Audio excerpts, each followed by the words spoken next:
You see the top of that? No, not quite.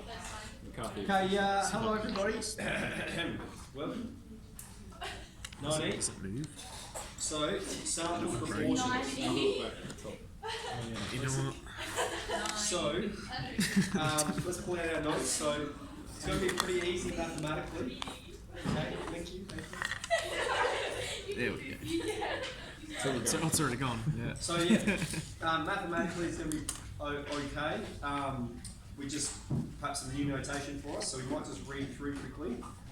To estimate a population proportion, P, we take a random sample. From this sample, we obtain a sample proportion, which is P hat. Okay, so we're introducing some new terminology to you. So remember how we have X bar and mu, and X bar is sample mean, and mu is population mean. Here we have P hat, okay, which is not that funny.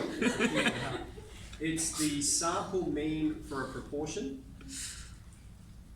and we have just P, which is the population mean for a proportion. Okay, and if you just glance down your page, you'll see sample there. We've surveyed 10 people and 3 of them have blue eyes. So our sample mean proportion, P hat, would be 3 divided by 10, or 0.3. Okay, that's our observed sample mean. Okay, then we've got some information there about, well, the mean is P and the standard deviation is that formula there. And then we've got the statement for sufficiently large n, if n is large enough, then P hat can be approximately normally distributed. All right, now we're not just going to go arbitrarily, n has to be greater than 30. Let's read that box right at the bottom, not the box, just that text right at the bottom.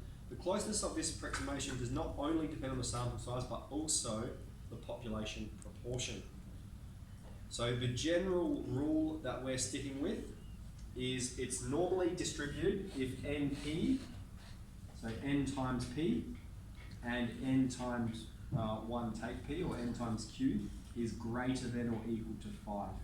Okay, that's the rule for which we judge if it's approximately normally distributed.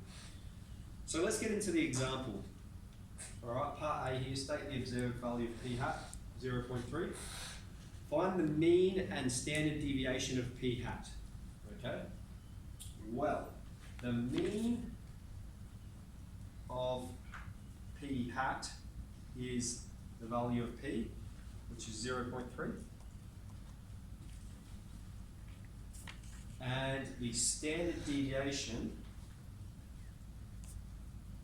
is the square root of P times 1 take P divided by P divided by N, 10P. Let's crunch it.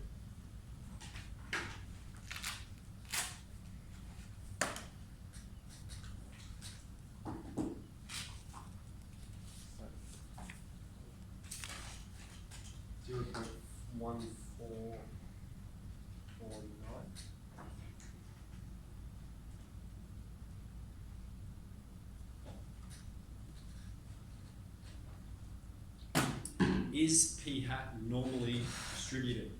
It's going to be normal if n times P is greater than 5 and n times Q is greater than 5. So let's check that. N times P is going to be 10 times 0.3, which is 3. Okay, it's not greater than 5, therefore it's not normally distributed. We'll check the other one. 10 times 0.7, that's going to be 7. So it satisfies this circumstance, but it doesn't satisfy this one.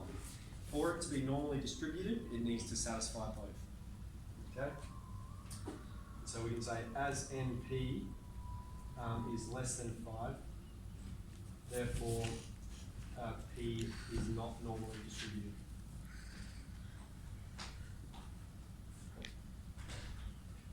Cool.